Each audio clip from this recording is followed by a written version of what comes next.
জানা অজানা থেকে যায় আমাদের মনে, আঁকড়ে ধরে থাকে কবিতা। চাইলেও ছুটি নেওয়ার উপায় নেই। কেন নেব ছুটি? কারণ আমরা কবিতার বন্ধু হয়ে বাঁচতে চাই।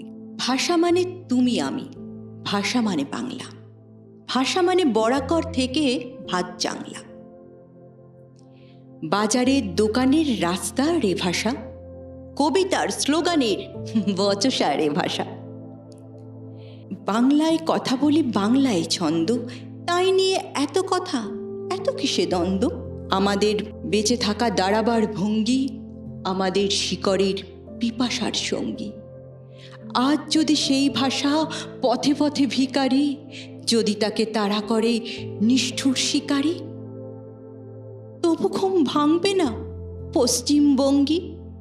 একবার জেগে ওঠো যুদ্ধের সঙ্গী, একবার জেগে ওঠো যুদ্ধের সঙ্গী।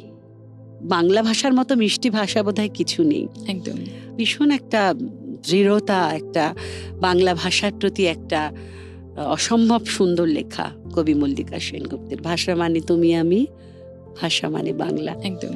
তো সেই ভাষার পথ চলা, সেই ভাষা নিয়ে কবিতার চর্চা করা। খবর পেয়ে হেডমাস্টার এলেন পিছু পিছু। নিতাই, তুমি ফার্স্ট হয়েছ, হয়নি তো ভুল কিছু? 3টি বছর ধরে তুমি একই ক্লাসে আছো, লাস্ট বেঞ্চে বসে ঘুমাও, স্বপ্ন দেখে নাচো। এখন দেখি সকলকে লাগিয়ে দিলে তাক। একেই বলে অধ্যাবসায়, একেই বলে লাখ। ছেলেরা সব শিক্ষা নাও, একটা কথা শোনো, ইচ্ছে থাকলে উপায় হয়, সন্দেহ নেই কোনো। বছর শেষে পুরস্কার বিতরণের দিনে হেডমাস্টার পরিয়ে দিলেন ফুলের মালা কিনে।